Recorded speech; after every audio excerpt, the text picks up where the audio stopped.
ಖಾಸಗಿ ಶಾಲೆಗಳು ಪೋಷಕರ ನಡುವೆ ತುಂಬ ಜಿದ್ದಾಜಿದ್ದಿ ನಡೀತಿರೋದು ನಾವೀಗ ಎಲ್ಲ ಕಡೆನೂ ನೋಡ್ತಾ ಇದ್ದೀವಿ. ಇಲ್ಲಿ ಪೋಷಕರು ಮತ್ತು ಖಾಸಗಿ ಶಾಲೆಗಳನ್ನು ಏನು ಜಗಳಕ್ಕೆ ಬಿಟ್ಬಿಟ್ಟು ಸರ್ಕಾರ ಯಾಕೆ ಮೌನವಾಗಿ ಕೂತಿದೆ? ಆನ್ಲೈನ್ ಕ್ಲಾಸಲ್ಲಿ ಪೋಷಕರ ಕಷ್ಟ ಹೇಳಲಿಕ್ಕಾಗೋದಿಲ್ಲ. ಹಳ್ಳಿಗಳಲ್ಲಿ ಕರೆಂಟ್ ಇಲ್ಲ, ನೆಟ್ವರ್ಕ್ ಸಮಸ್ಯೆ, ಕೆಲವು ಮಕ್ಕಳಿಗೆ ಆ ರೀತಿ ಮೊಬೈಲ್ ಸೌಲಭ್ಯಗಳಿಲ್ಲ, ತುಂಬ ಕಷ್ಟಗಳಿದ್ದಾವೆ. ನಮಸ್ತೆ ಸ್ನೇಹಿತರೆ, ಇವತ್ತು ದೇಶದಲ್ಲಿ ವಿಶ್ವದಲ್ಲಿ ಏನು ಕೊರೋನಾ ಅಂತ ಒಂದು ರೋಗದಿಂದ ಶಾಲೆಗಳೆಲ್ಲ ಮುಚ್ಚಿದ್ದಾವೆ. ಕಳೆದ 2 ವರ್ಷದಿಂದ ಮಕ್ಕಳಿಗೆ ಆ ಅನುಭವನೇ ಇಲ್ಲ ಆಗಿದೆ, ಆ ಶಾಲೆಗೆ ಹೋಗುವಂಥ ಅನುಭವನೇ ಇಲ್ಲ ಆಗಿದೆ. ಜೀವನದಲ್ಲಿ ಆ ಮಕ್ಕಳು ಅದನ್ನು ನಷ್ಟ ಮಾಡಿಕೊಂಡು ಏನೋ ಅಂತ ಅನಿಸ್ತದೆ. ಆ ಜೀವನ ಮತ್ತೆ ಸಿಗೋದೇ ಇಲ್ಲ ಪಾಪ. ಈಗ 1ನೇ ತರಗತಿ ಹೋಗುವಂಥ ಮಕ್ಕಳು, 2ನೇ ತರಗತಿ ಹೋಗುವಂಥ ಮಕ್ಕಳು ಆ ಟೈಮಲ್ಲಿ ಅವರಿಗೆ ಸಿಗ್ತಿದ್ದಂಥ ಖುಷಿ ಅವ್ರ ಜೀವನದಲ್ಲಿ ಹೊರಟೋಯ್ತಲ್ಲ, ಮತ್ತು ಅದು ಸಿಗೋದೇ ಇಲ್ಲ ಅವರ ಜೀವನದಲ್ಲಿ. ಈಗ ಏನಾಗಿದೆ ಅಂದರೆ, ಈ ಲಾಕ್ಡೌನ್ ಹಿನ್ನೆಲೆಯಲ್ಲಿ ಯಾವೆಲ್ಲ ರೀತಿಯ ಶಾಲೆಗಳಿಗೂ ಕಷ್ಟ ಆಗಿದೆ, ಸರ್ಕಾರಕ್ಕೂ ಕಷ್ಟ ಆಗಿದೆ, ಜೊತೆಗೆ ಜನಸಾಮಾನ್ಯರಿಗೂ ಕೂಡ ತುಂಬ ಕಷ್ಟ ಆಗಿದೆ. ಈ ವಿಚಾರದಲ್ಲಿ ಈಗ ಖಾಸಗಿ ಶಾಲೆಗಳು ಪೋಷಕರ ನಡುವೆ ತುಂಬ ಜಿದ್ದಾಜಿದ್ದಿ ನಡೀತಿರೋದು ನಾವೀಗ ಎಲ್ಲ ಕಡೆನೂ ನೋಡ್ತಾ ಇದ್ದೀವಿ. ಯಾಕೆ ಈ ರೀತಿ ಜಿದ್ದಾಜಿದ್ದಿಗಳು ನಡೀತಿದ್ದಾವೆ?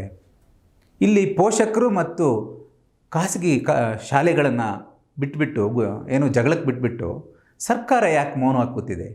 ಸರ್ಕಾರದ್ದೇನು ಪಾತ್ರ ಇಲ್ವಾ? ಇವತ್ತು ದೇಶದಲ್ಲಿ ಅಥವಾ ವಿಶ್ವದಲ್ಲಿ ಒಂದು ಆರೋಗ್ಯ, ಒಂದು ಶಿಕ್ಷಣ, ಮತ್ತೊಂದು ಈ ನಮ್ಮ ದೇಶದ ಭದ್ರತೆ, ಇದ್ರ ಬಗ್ಗೆ ಹೆಚ್ಚಿನ ಒಂದು ಆಸಕ್ತಿಯನ್ನು ತೋರಿಸ್ಬೇಕಾಗತ್ತೆ. ಆದರೆ ಸ್ವತಂತ್ರ ನಂತರ ಬಂದಂಥ ಎಲ್ಲ ಸರ್ಕಾರಗಳು ಈ ಶಿಕ್ಷಣದ ಬಗ್ಗೆ ಒಂದು ಚೌಕಟ್ಟನ್ನು ಹಾಕ್ಕೊಂಡಿಲ್ಲ ಅಂತ ಕಾಣಿಸ್ತಿದೆ. ಏನೀಗ ಖಾಸಗಿ ಶಾಲೆಗಳೆಲ್ಲ ಬಂದವಲ್ಲ, ಆ ಖಾಸಗಿ ಶಾಲೆಗಳು ಬಂದಂಥ ಸಂದರ್ಭದಲ್ಲಿ ಅಲ್ಲಲ್ಲೇ ಒಂದು ಹೋರಾಟಗಳು ಶುರುವಾಯಿತು. ಏನು, ಸಮಾನ ಶಿಕ್ಷಣವನ್ನು ಜಾರಿಗೆ ತರಬೇಕು ಅಂಥೇಳಿ ಅಂತ. ಅದ್ರ ಬಗ್ಗೆ ಸರ್ಕಾರ ಅಷ್ಟೊಂದು ಇದನ್ನು ತೋರಿಸಿಲ್ಲ, ಸಮಾನ ಶಿಕ್ಷಣವನ್ನು ತರೋದ್ರ ಬಗ್ಗೆ. ಯಾಕೆ ಪೋಷಕರು ಖಾಸಗಿ ಶಾಲೆಗಳತ್ತ ಹೋಗ್ತಿದ್ದಾರೆ? ಅದನ್ನು ಯಾಕೆ ಸರ್ಕಾರ ಅರ್ಥಕೊಳ್ತಿಲ್ಲ? ಕೊನೆ ಪಕ್ಷ ಖಾಸಗಿ ಶಾಲೆಗಳ ಕಡೆ ಹೋದರೂ ಕೂಡ ಖಾಸಗಿ ಶಾಲೆಗಳು ಆಗ್ತಿರುವಂಥ ಎಲ್ಲ ಶಾಲೆಗಳಂತ ನಾನು ಹೇಳೋದಿಲ್ಲ. ಕೆಲವು ಶಾಲೆಗಳಲ್ಲಿ ಯಾಕೆ ಆ ರೀತಿಯಾದಂಥ ದೌರ್ಜನ್ಯಗಳು ಅಂದರೆ ಪೋಷಕರ ಮೇಲೆ ನಡೀತಿದೆ? ಒಂದು ಮಟ್ಟದಲ್ಲಿ ಹೇಳ್ಬೇಕಂದ್ರೆ ಪೋಷಕರು ಕೂಡ ತಪ್ಪನ್ನು ಮಾಡ್ತಾರೆ ಅಂತ ಹೇಳ್ಬೋದು. ಖಾಸಗಿ ಶಾಲೆಗಳಲ್ಲಿ ತುಂಬ ಒಂದೊಂದು ಕಡೆ ಒಂದೊಂದು ಥರ ಇದೆ. ಕೆಲವು ಕಡೆ ತುಂಬ ಫೀಸನ್ನು ಕಟ್ಟುವಂಥ ಖಾಸಗಿ ಶಾಲೆಗಳು ಇದ್ದಾವೆ. ಕೆಲವು ಪೋಷಕರಿಗೆ ನಾನು ಇಂಥ ಶಾಲೆಗೆ ಸೇರಿಸಿದ್ದೀನಿ ಅಂತ ಹೇಳ್ಕೊಳ್ಳೋದೇ ಒಂದು ಹೆಮ್ಮೆ ವಿಷಯ ಆಗ್ತದೆ, ಅಥವಾ ಇಷ್ಟು ಡೊನೇಷನ್ ಕಟ್ತಿದ್ದೀನಿ ಅಂತ ಹೇಳ್ಕೊಳ್ಳೋದು ಒಂದು ಹೆಮ್ಮೆ ವಿಷಯ ಆಗ್ತದೆ. ಅದರ ಪಕ್ಕದಲ್ಲಿರುವಂಥ ಮತ್ತೊಬ್ಬರು ಪೋಷಕರಿಗೆ ನಾನು ಯಾಕೆ ಆ ಶಾಲೆಗೆ ನನ್ನ ಮಗನ ಕಳಿಸ್ಬಾರ್ದು, ಅವನು ಅದನ್ನು ಪ್ರೆಸ್ಟೀಜಸ್ ತಗೊಂಡು ಅಲ್ಲಿಗೆ ಏನೋ ಕಷ್ಟನೋ ಸಾಲ ಸೋಲನ ಮಾಡಿ ಕಟ್ಟಿಬರುವಂಥ ಸಿಚುವೇಶನ್ ನಾವು ನೋಡ್ತಾ ಇದ್ದೀವಿ. ಇಲ್ಲಿ ಅದು ಒಂದೇ ಮುಖ್ಯ ಅಲ್ಲ. ಇಲ್ಲಿ ಹೇಗೆ ಮಾಡ್ತಾರೆ ಅಂದರೆ, ಜಾಸ್ತಿ ಡೊನೇಷನ್ ತಗೊಳ್ಳೋದ್ರ ಜೊತೆಗೆ ಅಲ್ಲಿ ಅಪ್ಪ ಅಮ್ಮನ ಇಂಟ್ರೂ ಮಾಡಿಬಿಟ್ಟು ಮಗುವನ್ನು ಸೇರಿಸ್ಕೊಳ್ಳುವಂಥ ಪರಿಸ್ಥಿತಿನೂ ನಾವು ನೋಡ್ತಿದ್ದೀವಿ. ಇಲ್ಲಿ ಅಪ್ಪ ಅಮ್ಮಗೆ ಇಂಗ್ಲೀಷ್ ಬಾರದೇ ಹೋದರೆ ಆ ಮಗುವಿಗೆ ಅಲ್ಲಿ ಆ ಶಾಲೆಯಲ್ಲಿ ಸೀಟ್ ಸಿಗೋದಿಲ್ಲ. ಅಂದರೆ ಮನೆಯಲ್ಲಿ ಹೇಳ್ಕೊಡೋದಕ್ಕೆ ಅಪ್ಪ ಅಮ್ಮಗೆ ಇಂಗ್ಲೀಷ್ ಗೊತ್ತಿರಬೇಕು ಅಂಥೇಳಿ ಹೇಳ್ತಾರೆ. ಅಂದರೆ ಇವರು ಅಷ್ಟು ಫೀಸನ್ನು ತೊಗೊಂಡ್ಬಿಟ್ಟು ಅಪ್ಪ ಅಮ್ಮಗೆ ಇಂಗ್ಲೀಷ್ ಬರಲ್ಲ ಅನ್ನೋ ಒಂದು ಕಾರಣಕ್ಕೆ ವಾಪಸ್ ಕಳಿಸುವಂಥ ಶಾಲೆಗಳು ಇದ್ದಾವೆ. ಮತ್ತೇನು ಇವರು ಶಾಲೆಯಲ್ಲಿ ಹೇಳ್ಕೊಡ್ತಾರೆ ಅನ್ನೋದು ಮುಖ್ಯವಾದ ಪ್ರಶ್ನೆಯಲ್ಲಿ. ಜೊತೆಗೆ ಇವತ್ತೇನು ಆನ್ಲೈನ್ ಕ್ಲಾಸ್ಗಳನ್ನ ಮಾಡ್ತಿದ್ದಾರಲ್ಲ, ಆನ್ಲೈನ್ ಕ್ಲಾಸಲ್ಲಿ ಪೋಷಕರ ಕಷ್ಟ ಹೇಳಲಿಕ್ಕಾಗೋದಿಲ್ಲ. ನಾನು ಖಾಸಗಿ ಶಾಲೆ ಬಗ್ಗೆ ಯಾಕೆ ಇಲ್ಲಿ ಮಾತಾಡ್ತಿದ್ದೀನಿ ಅಂದರೆ, ನಾನು ಕೂಡ ಖಾಸಗಿ ಶಾಲೆಗೆ ಮಕ್ಕಳುಗಳನ್ನ ಸೇರಿಸ್ತಿದ್ದೀನಿ. ಖಾಸಗಿ ಶಾಲೆಗಳಲ್ಲಿ 2-3 ಹಂತಗಳಿದ್ದಾವೆ.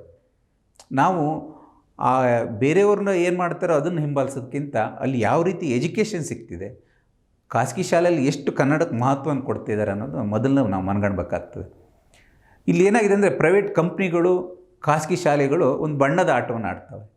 ಇಂಥ ಶಾಲೆಯಲ್ಲಿ ಓದಿದರೆ ಇಂಥ ಕಂಪ್ನಿನ ಕೆಲಸ ಸಿಗುತ್ತೆ ಅಂತ, ಅಥವಾ ಆ ಕಂಪ್ನಿಗೆ ಇಂಟರ್ವ್ಯೂ ಹೋದಾಗ ನೀವು ಯಾವ ಇದರಲ್ಲಿ ಮಾಡಿರೋದು, ಆದರೆ ಆ ಕಾಲೇಜಲ್ಲಿ ಓದಿದರೆ ಮಾತ್ರ ಅಲ್ಲಿ ಕೆಲಸ ಸಿಗುತ್ತೆ ಅನ್ನೋದು ಒಂದು ಹೊರಗಡೆ ಎಲ್ಲ ಒಂದು ಜಾಹೀರಾತನ್ನು ಕೊಟ್ಟಿರ್ತಾರೆ. ಈ ಪೋಷಕರು ಎಡಬಿಡದೆ ಆ ಶಾಲೆಗೆ ಸೇರಿಸುವಂಥ ಸನ್ನಿವೇಶಗಳು ಇದ್ದಾವೆ. ಇವತ್ತು ಆನ್ಲೈನ್ ಕ್ಲಾಸಲ್ಲಿ ಏನಾಗ್ತಿದೆ ಅಂದರೆ, ಬೆಳಗ್ಗೆಯಿಂದ ಸಂಜೆಯವರೆಗೂ ಮಕ್ಕಳುಗಳನ್ನು ಮನೆಯಲ್ಲಿ ಆ ಮೊಬೈಲು ಲ್ಯಾಪ್ಟಾಪ್ ಮುಂದೆ ಹಿಡಿದಿಟ್ಕೊಳ್ಳೋದೇ ದೊಡ್ಡ ಕಷ್ಟ. ಅದನ್ನು ಅಂದರೆ ತಂದೆ ಅಥವಾ ತಾಯಿಗೆ ಬೆಳಗಿಂದ ಸಂಜೆಯವರೆಗೂ ಶಾಲೆಯಲ್ಲಿದ್ದ ಅನುಭವನೇ ಆಗಿಬಿಡುತ್ತೆ ಮಕ್ಕಳ ಜೊತೆಗೆ. ಅದರೊಂದಿಗೆ ಕೆಲವು ಈಗ ಪೇಟೆಗಳಲ್ಲಿ ಮಕ್ಕಳುಗಳಿಗೆ ಆ ಒಂದು ಸೌಲಭ್ಯಗಳು ಸಿಗುತ್ತೆ. ಆದರೆ ಹಳ್ಳಿಗಾಡಿನ ಮಕ್ಕಳುಗಳು ಏನು ಮಾಡಬೇಕು? ಖಾಸಗಿ ಶಾಲೆಗಳು ಆನ್ಲೈನ್ ಶಾಲೆ ಏನು ಮಾಡೋದು? ಸರ್ಕಾರಿ ಶಾಲೆಗಳು ಏನು ಮಾಡಬೇಕು? ಹಳ್ಳಿಗಳಲ್ಲಿ ಕರೆಂಟ್ ಇಲ್ಲ, ನೆಟ್ವರ್ಕ್ ಸಮಸ್ಯೆ, ಕೆಲವು ಮಕ್ಕಳಿಗೆ ಆ ರೀತಿ ಮೊಬೈಲ್ ಸೌಲಭ್ಯಗಳಿಲ್ಲ, ತುಂಬ ಕಷ್ಟಗಳಿದ್ದಾವೆ. ಇದಕ್ಕೆಲ್ಲ ಸರ್ಕಾರ ಏನಾದರೂ ಯೋಚನೆ ಮಾಡಿದೆಯಾ? ಆನ್ಲೈನ್ ಶಾಲೆ ಮಾಡಿ ಅಂತೇಳಿ ಸರ್ಕಾರ ಆಜ್ಞೆ ಮಾಡುತ್ತೆ, ಹೌದು, ಆದೇಶವನ್ನು ಕೊಡ್ತು. ಆದರೆ ಈ ಸಮಸ್ಯೆಗಳಿಗೆ ಸರ್ಕಾರ ಏನಾದರೂ ಪರಿಹಾರ ಕಂಡುಕೊಂಡಿದೆಯಾ? ಇಲ್ಲ. ಜೊತೆಗೆ ಏನು ಡೊನೇಷನ್ ಅಥವಾ ಈ ಫೀಸ್ ಕಟ್ತಾ ಇದ್ದಾರಲ್ಲ, ಆ ಫೀಸ್ 70% ಕಟ್ಟಬೇಕು ಅಂತೇಳಿ ಏನು ಸರ್ಕಾರ ಆದೇಶ ಮಾಡ್ತು. ಖಾಸಗಿ ಶಾಲೆಗಳು ಅದನ್ನು ಪಾಲನೆ ಮಾಡ್ತಿದ್ದಾವ? ಸರ್ಕಾರ ಅದನ್ನು ಸೂಪರ್ವೈಸ್ ಮಾಡ್ತಿದೆಯಾ? ಇಲ್ಲ. ಇಲ್ಲಿ ಮುಖ್ಯವಾಗಿ ಹೇಳಬೇಕಂದ್ರೆ ಖಾಸಗಿ ಶಾಲೆಗಳಲ್ಲಿ ಕೆಲವು ಶಾಲೆಗಳಲ್ಲಿ ಪಾಠ ಮಾಡುವಂಥ ಟೀಚರ್ಸಿಗೆ ಕೇವಲ 50% ಸ್ಯಾಲ್ರಿಯನ್ನು ಕೊಡ್ತಾರೆ. ಆದರೆ ಪೋಷಕರಿಂದ 100% ಶುಲ್ಕವನ್ನು ತಗೊಳ್ಕೊಳ್ಳೋದು ಎಷ್ಟು ನ್ಯಾಯ ಅಂತ ನನಗೆ ಅರ್ಥ ಆಗ್ತಿಲ್ಲ. ನಾವು ಬೇರೆ ಟೈಮ್ ಹೇಳೋದಿಲ್ಲ, ಖಾಸಗಿ ಶಾಲೆಗಳಿಗೂ ಖರ್ಚಿದೆ, ಅವರು ಖರ್ಚುಗಳನ್ನ ನಿಭಾಯಿಸಬೇಕಾಗತ್ತೆ. ಆದರೆ ಇಂಥ ಕರೋನಾ ಸಂದರ್ಭದಲ್ಲಿ, ಈ ಕರೋನಾ ಸಂದರ್ಭ ಅಂತ ಸಂದಿಗ್ಧ ಪರಿಸ್ಥಿತಿಯಲ್ಲಿ ಅವರು ಕೆಲವಷ್ಟು ತ್ಯಾಗಗಳನ್ನ ಮಾಡಬೇಕಾಗತ್ತೆ. ಇದು ಏನಾಗಿದೆ ಅಂದರೆ ಇದೊಂದು ವಿದ್ಯಾಭ್ಯಾಸ ಕಲಿಸೋದು ಇದು ಸಾಮಾಜಿಕ ಕೆಲಸವಾಗಬೇಕು. ಆದರೆ ಇವತ್ತು ಇದು ಉದ್ದಿಮೆಯಾಗಿ ಬೆಳೀತಿರೋದ್ರಿಂದ ಪೋಷಕರಿಗೆ ತುಂಬ ಕಷ್ಟ ಆಗ್ತಿದೆ ಅಂತ ಹೇಳ್ಬೋದು. ಪೋಷಕರುಗಳು ಅದೇ ರೀತಿ ಮಾಡ್ತಿದ್ದಾರೆ. ಯಾಕಂದರೆ ಮಕ್ಕಳಿಗೆ ಇಂಗ್ಲೀಷ್ ಬರೋದೇ ಒಂದು ದೊಡ್ಡ ಅವರಿಗೆ ಇದು ಇಂಗ್ಲೀಷ್ ಸುಲಲಿತವಾಗಿ ಇಂಗ್ಲೀಷ್ ಮಾತಾಡಬೇಕು ಅಂತ. ಮುಖ್ಯವಾಗಿ ನಮ್ಮ ಮಾತೃಭಾಷೆಯಲ್ಲಿ ಶಿಕ್ಷಣ ಕಲಿತಾಗ ಒಂದು ಪಾಂಡಿತ್ಯ ಅಥವಾ ವಿಚಾರಧಾರೆಗಳನ್ನ ತಿಳಿಯೋದಕ್ಕೆ ತುಂಬ ಒಳ್ಳೆಯದಾಗುತ್ತೆ. ಇಂಗ್ಲೀಷ್ ಬೇಕು ನಮಗೆ, ಸಂವಹನಕ್ಕೆ, ಕಮ್ಯುನಿಕೇಷನ್ಗೆ ಇಂಗ್ಲೀಷ್ ಬೇಕಾಗುತ್ತೆ, ಇಂಗ್ಲೀಷನ್ನು ಕಲಿಬೇಕಾಗುತ್ತೆ. ಆದರೆ ಕನ್ನಡದಲ್ಲಿ ಅಥವಾ ಅವರವರ ಮಾತೃಭಾಷೆಯಲ್ಲಿ ಕಲಿತಾಗ ಅದರಷ್ಟು ಚೆನ್ನಾಗಿ ಅರ್ಥ ಆಗುವಂಥದ್ದು, ಅದರಷ್ಟು ಚೆನ್ನಾಗಿ ಪಾಂಡಿತ್ಯವನ್ನು ತೆಗೆದುಕೊಳ್ಳುವಂಥದ್ದು ಬೇರೆ ಭಾಷೆಗಳಲ್ಲಿ ಇಲ್ಲ. ಆದರೆ ಸರ್ಕಾರಿ ಶಾಲೆಯನ್ನು ಬಿಟ್ಟು ಖಾಸಗಿ ಶಾಲೆಗೆ ಯಾಕೆ ಹೋಗ್ತಿದ್ದಾರೆ ಅಂಥೇಳಿ ಸರ್ಕಾರ ಇನ್ನೂ ಮನಗಂಡಂಗಿಲ್ಲ. ಸಮಾನ ಶಿಕ್ಷಣಗಳನ್ನು ತಂದು, ಸಮಾನ ಶಿಕ್ಷಣ ನೀತಿಯನ್ನು ತಂದು LKG UKG ಏನು ಖಾಸಗಿ ಶಾಲೆಯಲ್ಲಿದೆ, ಅದೇ ರೀತಿ ಸರ್ಕಾರಿ ಶಾಲೆಯಲ್ಲೂ ಪ್ರಾಥಮಿಕ ಪೂರ್ವ ಶಾಲೆಗಳನ್ನ ಮಾಡ್ಬೋದಲ್ಲ. ಯಾಕೆ ಖಾಸಗಿ ಶಾಲೆಗಳಿಗೆ ಹೋಗ್ತಾರೆ? ಸರ್ಕಾರಿ ಶಾಲೆಗಳಲ್ಲಿ ಒಳ್ಳೆ ಟಾಯ್ಲೆಟು, ಒಳ್ಳೆ ಬಾತ್ರೂಮ್ಗಳನ್ನು ವ್ಯವಸ್ಥೆ ಮಾಡುವಂಥದ್ದು, ಟೀಚರ್ಸ್ಗಳನ್ನ ಕರೆಕ್ಟ್ ಹಾಕುವಂಥದ್ದು, ಇವೆಲ್ಲ ಮಾಡಿದಾಗ ಖಾಸಗಿ ಶಾಲೆಗೆ ಯಾಕೆ ಹೋಗ್ತಾರೆ? ನಂದು ಒಂದು ಉದಾಹರಣೆ, ನಾನು ಯಾಕೆ ಖಾಸಗಿ ಶಾಲೆಗೆ ನನ್ನ ಮಕ್ಕಳನ್ನು ಕಳಿಸ್ತೀನಿ? ಇದ್ರ ಬಗ್ಗೆ ಸರ್ಕಾರ ಯಾವತ್ತೂ ಚಿಂತನೆ ಮಾಡಿಲ್ಲ. ಇವ್ರು ಖಾಸಗಿ ಶಾಲೆಗಳು ಏನಾದರೂ ಸಮಸ್ಯೆಗಳು ತಂದಾಗ ಅದನ್ನೇ ದೊಡ್ಡ ಇದಾಗಿ ಅವರಿಗೆ ಹೆಚ್ಚಿನ ಪ್ರಾಧಾನ್ಯತೆಯನ್ನು ಕೊಟ್ಟು ಅವ್ರ ಪರವಾಗಿ ನಿಲ್ಲುವಂಥ ಕೆಲಸಗಳನ್ನ ಯಾಕೆ ಸರ್ಕಾರಗಳು ಮಾಡ್ತಿದ್ದಾವೆ ಅಂದರೆ, ಬಹುತೇಕ ರಾಜಕಾರಣಿಗಳು ಮಾಡ್ತಿರೋದು ಖಾಸಗಿ ಶಾಲೆಗಳು ನಡೆಸ್ತಿದ್ದಾರೆ, ಖಾಸಗಿ ಆಸ್ಪತ್ರೆಗಳು ನಡೆಸ್ತಿದ್ದಾರೆ. ಹಾಗಾಗಿ ಈ ಸಮಸ್ಯೆ ಬಗೆಹರಿದೆ ಅಲ್ಲೇ ಸುತ್ತಾಕ್ಕೊಳ್ತಾ ಇದೆ. ಇದನ್ನು ನಾವು ಜನಸಾಮಾನ್ಯರು ಅರ್ಥ ಮಾಡ್ಕೊಳ್ಬೇಕು.